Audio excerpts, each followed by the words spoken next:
비가 억수같이 쏟아지던 늦은 오후였다. 회색 하늘은 무너질 듯 낮게 드리워져 있었고 먼 들판 끝까지 번개가 번쩍이며 울부짖었다. 구불구불한 시골길 위로 한 대의 고급 승용차가 비틀거리며 달리다 결국 한가운데서 멈춰 서버렸다. 쳇! 이런 날에 운전석에서 내린 노인은 두 손으로 머리를 짚으며 신음을 흘렸다. 차는 움직일 기미조차 보이지 않았다. 주변에는 인적이라고는 없었다. 멀리 보이는 것은 끝없이 펼쳐진 진흙투성이 논밭과 빗속에 고개를 숙인 곡식들뿐. 차량을 세워둔 채 노인은 빗속에서 휴대전화를 꺼내 들었지만 신호는 터지지 않았다. 철저히 고립된 것이었다. 한참을 허탈하게 서 있던 그는 절망에 빠질 참이었다. 그때 저 멀리서 허름한 모자를 눌러쓴 사내 하나가 걸어오는 것이 보였다. 진창을 헤치며 비에 젖은 몸을 가누며 한 걸음 한 걸음 다가오는 모습이었다. 노인은 기대하지 않았다.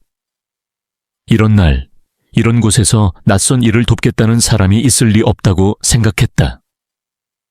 하지만 놀랍게도 그 사내는 노인의 곁까지 다가와 물었다. 차 고장나신 겁니까? 목소리는 조용했지만 이상하게 따뜻했다. 노인은 순간 당황하여 고개만 끄덕였다. 보닛 좀 열어보시겠습니까? 사내는 망설임도 없이 차 밑으로 몸을 숙였다. 비에 젖은 옷, 진흙으로 얼룩진 바지, 맨손. 아무런 대가도 의심도 없이 그는 묵묵히 작업을 시작했다. 노인은 멀뚱히 그 모습을 바라보았다. 한쪽 소매는 찢어졌고 발목까지 빠진 진창 속에서도 그는 전혀 신경 쓰지 않는 듯했다. 노인은 입을 열까 하다가 말았다. 왜냐하면 그는 사내의 손목에 깊게 새겨진 하나의 상처를 보고 말았기 때문이다. 그것은 오래전 자신이 평생 잊지 못했던 어떤 사람의 것과 똑같았다. 깊고 굵은 마치 불길 속을 헤치며 남은 흔적 같은 상처. 심장이 떨리기 시작했다. 노인은 옷깃을 움켜쥐고 뒷걸음질 쳤다. 아니, 설마 그럴 리가. 하지만 마음속 어디선가 묵직한 확신이 고개를 들고 있었다. 비는 점점 세차게 내렸고 둘 사이를 감싸는 침묵도 무겁게 내려앉았다. 이제 시동 한번 걸어보십시오. 사내가 미소 지으며 말했다. 노인은 얼떨결에 채 올라 시동을 걸었다. 놀랍게도 부드럽게 엔진이 살아났다. 그제서야 사내는 고개를 끄덕이며 뒷걸음질 쳤다. 조심히 가십시오. 짧은 인사와 함께 그는 다시 빗속으로 사라지려 했다. 노인은 외쳤다. 잠깐, 이름이라도. 하지만 사내는 뒤돌아보지 않았다. 그저 천천히 고요히 들판 속으로 걸어 사라졌다. 노인은 운전대를 붙잡은 채 한참을 움직이지 못했다. 차량 유리창 너머로 본 것은 단지 한 사내의 뒷모습, 그리고 그가 남긴 설명할 수 없는 따뜻함 뿐이었다. 그리고 노인은 결심했다. 내일 반드시 그를 찾아야 한다고. 비는 여전히 거세게 쏟아졌다. 그러나 노인의 가슴 한켠에는 오래도록 잊고 있던 뜨거운 무언가가 다시 피어오르고 있었다. 노인은 그날 밤 한숨도 제대로 이루지 못했다. 빗소리는 여전히 창문을 두드렸고 머릿속은 끊임없이 그 농부의 얼굴을 떠올렸다. 도대체 어떻게 이런 일이... 노인은 침대 가장자리에 앉아 양손으로 얼굴을 감쌌다. 수십 년 전 어린 시절의 기억. 아버지와 함께 산에 들었던 어느 여름날, 갑작스레 덮친 대형 산불. 죽음의 불길 속에서 아무도 손 내밀지 않던 순간 낯선 청년 하나가 자신을 구해낸 기억. 그 청년의 손목에도 분명히 똑같은 모양의 깊은 화상 자국이 있었다. 시간이 너무 흘렀다. 하지만 사람은 본능적으로 기억한다. 생명의 은인을. 노인은 결심했다. 내일 어떻게든 그 농부를 찾아야만 했다. 이튿날 아침 비는 어느 정도 잦아들었다. 구름 사이로 희미한 햇살이 고개를 내밀었다. 노인은 차를 몰고 전날 차가 멈췄던 시골길로 다시 향했다. 어제 농부가 사라졌던 방향을 따라 진흙탕 길을 조심조심 걸었다. 길게는 키 작은 잡초가 축축이 젖어 있었고 곳곳에 무릉덩이가 생겼다. 한참을 걷다 보니 멀리 작은 농가 하나가 눈에 들어왔다. 낡은 지붕, 군데군데 벗겨진 벽, 그리고 농가 옆에는 오래된 경웅이 한 대가 주저앉아 있었다. 노인은 심장이 뛰는 것을 느끼며 조심스레 문을 두드렸다. 계십니까? 잠시 후 삐걱거리는 소리와 함께 문이 열렸다. 그리고 어제 빗속에서 봤던 바로 그 남자가 고개를 내밀었다. 아, 어제 그분이군요. 남자는 쑥스럽게 웃으며 말했다. 노인은 목이 메어 아무 말도 하지 못했다. 단지 고개를 꾸벅 숙였다. 차는 무사히 가셨습니까? 네, 덕분입니다. 노인은 겨우 입을 열었다. 그 순간 가까이 다가온 남자의 손목을 본 노인은 다시 한번 확신할 수밖에 없었다. 그 흉터, 세월이 지나도 사라지지 않는 그 깊은 상처. 혹시 오래전에 산에서 아이를 구해준 적이 있습니까? 노인은 숨을 삼키며 물었다.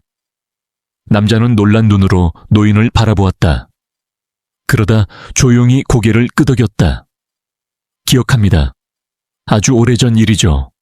불길 속에 갇힌 꼬마를 본 순간 그냥 몸이 먼저 움직였어요. 왜 저를 구해주셨습니까? 노인의 목소리는 떨리고 있었다. 남자는 잠시 하늘을 바라보았다. 햇살이 가느다랗게 구름 사이로 흘러내리고 있었다. 그때 저도 누군가에게 구해진 적이 있었거든요. 그 은혜를 언젠가 누군가에게 돌려줘야 한다고 생각했어요. 노인은 눈앞이 흐릿해졌다. 이토록 오랜 세월이 지나도록 자신은 그 은혜를 갚지 못했는데 그는 아무 데가 없이 또 다른 이에게 사랑을 전하고 있었다. 이름이? 노인은 조심스럽게 물었다. 강재민입니다. 남자는 환하게 웃으며 대답했다. 저는 최상우입니다. 노인도 덩달아 고개를 숙였다. 두 사람 사이를 따뜻한 침묵이 감쌌다. 짧지만 깊은 교감, 말로 다 설명할 수 없는 가슴 깊은 울림. 잠깐만 기다리세요. 강재민은 안으로 들어가더니 손수 내린 따뜻한 커피 한 잔을 내왔다.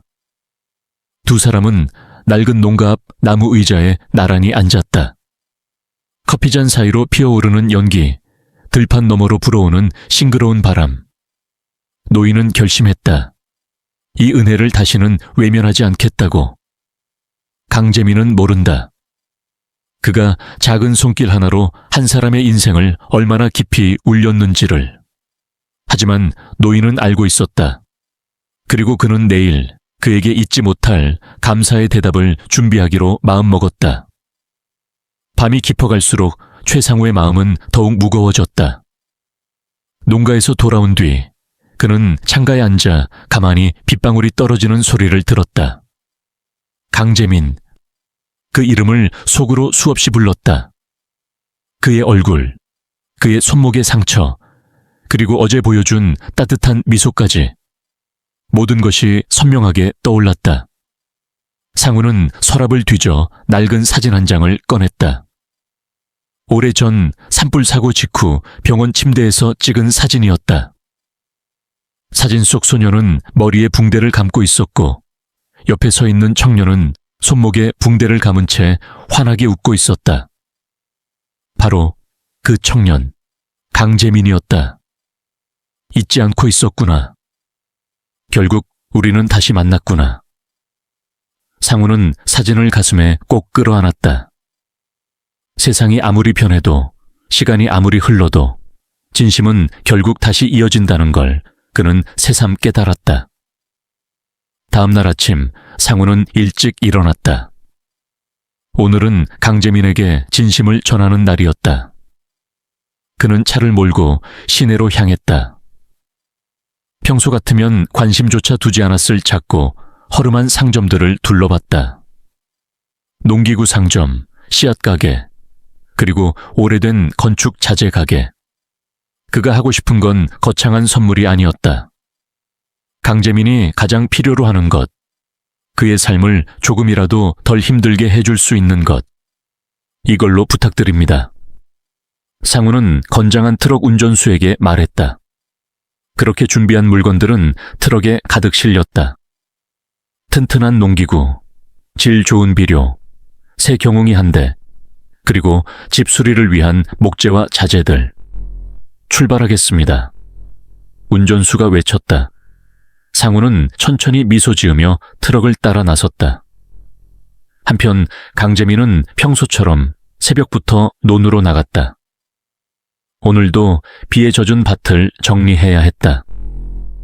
비록 몸은 고되고 수확은 늘 부족했지만 그는 불평하지 않았다. 그는 매일 땅을 밟으며 하늘을 바라보며 살아가는 것이 감사했다. 그런데 멀리서 이상한 소리가 들렸다. 부르릉, 부르릉 트럭 소리였다. 강재민은 흙 묻은 손으로 이마를 쓸어내리며 고개를 들었다. 그리고 멈춰 섰다. 커다란 트럭 한 대가 자기 집 앞에 서 있었다. 그리고 트럭 옆에는 환하게 웃으며 손을 흔드는 최상구가 있었다. 상우 어르신, 재민은 어리둥절한 표정으로 다가갔다. 이게 무슨, 네가 필요할 것 같아서 준비했네. 상구가 부드럽게 말했다. 트럭에서 하나둘 짐이 내려졌다. 새 농기구, 비료, 새하얀 경웅이. 재민은 말을 잃었다. 이런 선물을 받은 건 평생 처음이었다. 왜 저한테 이런 걸? 그는 눈가가 붉어졌다. 네가 나를 살려줬잖아. 오래전에도, 그리고 어제도. 상구가 조용히 말했다. 그때도 생명을 구했고, 어제도 절망 속에서 희망을 줬네. 그 은혜를 갚는 것뿐이야. 재민은 고개를 떨궜다. 뜨거운 것이 뺨을 타고 흘러내렸다. 저는 그저 당연한 일을 했을 뿐입니다. 세상은 그런 당연함을 잊고 살지. 그러니 나는 꼭 갚고 싶었어.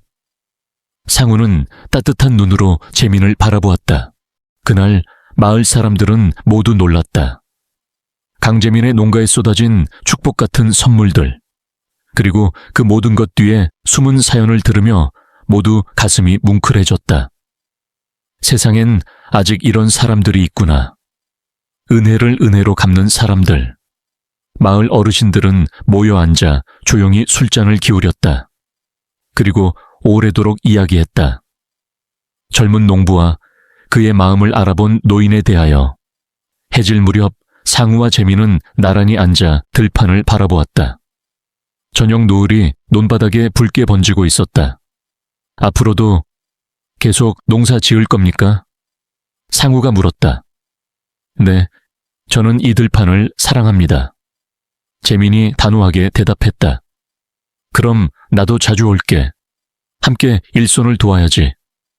상우는 웃으며 말했다. 두 사람은 아무 말 없이 따뜻한 바람과 붉은 하늘을 가슴에 품었다. 말없이 이어진 신뢰, 긴 시간 돌아 다시 만난 인연. 그들은 알았다. 이제부터는 서로의 삶 속에 따뜻한 울타리가 되어줄 거라는 걸. 가을은 점점 깊어갔다. 들판은 황금빛으로 물들었고 바람은 어느새 차가워졌다. 강재민은 바빠졌다. 새로 받은 경운기로 논을 정리하고 튼튼한 농기구로 밭을 다듬었다. 덕분에 농사는 예년보다 훨씬 순조로웠다. 최상구는 거의 매일 농가를 찾았다. 때로는 함께 밭을 갈고, 때로는 집을 고치는 일을 거들었다. 이럴 줄 알았으면 젊었을 때 농부가 될 걸 그랬어. 상우는 웃으며 땀을 훔쳤다. 어르신, 그래도 지금도 충분히 멋지십니다. 재민은 진심으로 대답했다. 두 사람은 서서히 혈연보다 더 깊은 신뢰를 쌓아갔다. 어느 날 마을 이장은 동네 사람들을 불렀다. 올해 수학제를 크게 열 거야. 모두 함께 준비하자고. 수학제는 이 작은 마을의 가장 큰 행사였다. 한 해 동안 흘린 땀을 서로 축하하고 감사하는 자리. 재민도 기쁜 마음으로 준비에 나섰다. 하지만 그에겐 또 하나의 계획이 있었다. 이번 수학제 때 어르신께 마음을 전해야겠다. 며칠 후 마을 광장은 사람들로 북적였다. 아이들은 뛰어놀고 어른들은 직접 키운 농산물로 만든 음식들을 나눴다. 강재민도 직접 재배한 감자, 고구마, 옥수수를 가져왔다. 최상우는 조금 어색한 듯 광장 한쪽에 서 있었다. 수십 년 서울 생활을 하다 보니 이런 마을 잔치엔 익숙지 않았다. 그때였다. 강재민이 마이크를 잡았다. 잠깐만 주목해 주시겠습니까? 사람들이 웅성거렸다. 재민은 깊게 숨을 들이쉬었다. 그리고 무대 중앙으로 나섰다. 여러분, 저는 오늘 꼭 소개하고 싶은 분이 있습니다. 재민의 시선은 광장 구석에 있는 상우를 향했다. 이분은 제 생명의 은인이자 제가 가장 존경하는 어르신입니다. 상우는 깜짝 놀라 고개를 들었다. 재민은 무대 아래로 내려와 상우의 손을 잡았다. 이분이 아니었다면 저는 지금 이 자리에 없었을지도 모릅니다. 사람들은 조용히 귀를 기울였다. 그 은혜를 앞으로 평생 갚아가고 싶습니다. 그리고 재민은 준비해온 작은 상자를 꺼냈다. 그 안에는 직접 깎은 나무로 만든 목걸이가 들어있었다. 목걸이 중앙에는 감사 간시에 라는 글자가 정성스럽게 새겨져 있었다. 어르신께 드리고 싶습니다. 평생 저의 아버지처럼 모시겠습니다. 상우는 말을 잃었다. 가슴이 뭉클해져 아무 소리도 나오지 않았다. 재민은 상우의 목에 조심스레 목걸이를 걸어주었다. 광장에는 따뜻한 박수가 퍼졌다. 어떤 사람은 몰래 눈물을 훔쳤다. 잔치는 계속되었지만 상우는 한동안 자리를 떠나지 못했다. 목걸이를 손으로 만지작거리며 하늘을 바라보았다. 별이 하나둘 떠오르고 있었다. 이 아이가 나를 가족으로 받아줬구나. 혈연이 아니어도 이름만으로도 마음만으로도 가족이 될 수 있다는 걸 그는 처음으로 깨달았다. 재민이 다가왔다. 어르신 같이 한잔하실래요? 상우는 미소 지었다. 그래, 함께하자. 둘은 나란히 앉아 소박한 막걸리 잔을 부딪혔다. 따뜻하고 담백한 웃음이 둘 사이를 메웠다. 그날 밤 재민은 상우를 위해 특별히 마련한 작은 방을 보여주었다. 여기서 쉬세요. 어르신을 위한 방입니다. 방 안에는 손수 짠 이불과 작은 탁자, 그리고 벽에는 가족이라는 한자가 적힌 액자가 걸려 있었다. 상우는 말없이 방을 둘러보았다. 눈물이 핑 돌았다. 그가 평생 갈구했던 따뜻한 안식처, 바로 이 작은 방에 있었다. 고맙다, 재민아. 제가 더 감사합니다, 아버지. 둘은 그렇게 서로를 껴안았다. 이제는 더 이상 외롭지 않았다. 세상의 온갖 상처와 아픔을 지나 서로를 품은 두 사람의 삶은 이제서야 진정한 봄을 맞이하고 있었다. 겨울은 생각보다 빨리 찾아왔다. 들판은 하얀 눈으로 덮였고 사람들은 모닥불 앞에 모여 따뜻한 차를 나누었다. 강재민과 최상우도 예외는 아니었다. 어르신, 감기 걸리시면 안 됩니다. 재민은 두툼한 목도리를 상우의 목에 둘러주며 말했다. 네가 이렇게 챙겨주니 몸도 마음도 따뜻하구나. 상우는 웃으며 목도리를 고쳐 메었다. 그들은 하루하루를 가족처럼 보냈다. 같이 밥을 짓고 같이 눈을 쓸고 같이 하늘을 바라보았다. 이젠 서로의 하루가 당연한 일상이 되었다. 봄이 오기 시작한 어느 날, 마을에 놀라운 소식이 들려왔다. 서울에서 기자들이 온대. 우리 마을 이야기를 취재하러 온다고. 강재민과 최상우의 이야기가 누군가의 SNS를 통해 퍼졌고 그 따뜻한 사연은 빠르게 전국으로 번져나갔다. 혈연을 넘어선 가족, 서로를 살린 두 남자. 기자들은 그들의 이야기에 감동해 직접 취재를 오겠다고 한 것이었다. 며칠 후 마을 광장에는 방송 카메라가 설치되었다. 기자들은 강재민과 최상우를 조심스레 인터뷰했다. 어르신, 처음 강 씨를 만났을 때 어떤 기분이었나요? 상우는 잠시 생각하다가 답했다. 이 아이를 보자마자 알 수 있었습니다. 나와 같은 외로움을 품고 있다는 걸. 그럼 지금은 어떤가요? 상우는 재민을 바라보며 부드럽게 웃었다. 지금은 내 삶의 가장 큰 선물이죠. 재민도 눈시울을 붉히며 고개를 끄덕였다. 그들의 진심은 카메라 너머로도 고스란히 전해졌다. 방송이 나간 뒤 전국에서 편지가 쏟아졌다. 당신들의 이야기에 눈물을 흘렸습니다. 진정한 가족의 의미를 다시 생각하게 되었습니다. 심지어 정부 기관에서도 연락이 왔다. 두 분께 감사패와 함께 작은 지원금을 전달하고 싶습니다. 하지만 최상우와 강재민은 거절했다. 우리는 이미 충분히 받았습니다.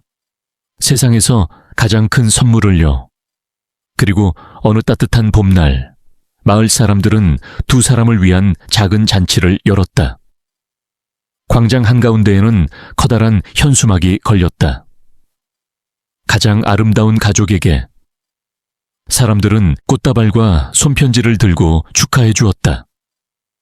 아이들은 둘러서서 노래를 불렀고 어른들은 직접 만든 음식을 나누어 주었다. 상우는 재민의 손을 꼭 잡았다. 고맙다, 재민아. 내게 이렇게 따뜻한 봄을 선물해줘서. 재민은 환하게 웃었다. 아버지, 저야말로 평생 함께할 가족을 주셔서 감사합니다. 잔치가 끝난 후 둘은 나란히 들판을 걸었다. 벚꽃이 흩날리는 가운데 두 그림자는 길게 드리워졌다. 아버지, 우리 올해는 감자 말고 옥수수도 심어볼까요? 좋지. 이왕이면 해바라기도 심잡구나. 넓은 들판을 가득 메울 만큼. 그들은 소년처럼 웃으며 미래를 이야기했다. 봄바람은 부드럽게 얼굴을 스쳤다. 세상은 여전히 거칠고 고단할지 몰라도 그들은 알았다. 이제는 어떤 시련도 함께라면 두렵지 않다는 것을. 그리고 그 따뜻한 봄날의 기억은 그들의 마음속에 영원히 피어 있었다. 서로를 만나 서로를 살리고 서로를 가족으로 품었던 이야기. 세상 끝까지 잊혀지지 않을 가장 소중한 봄날이었다.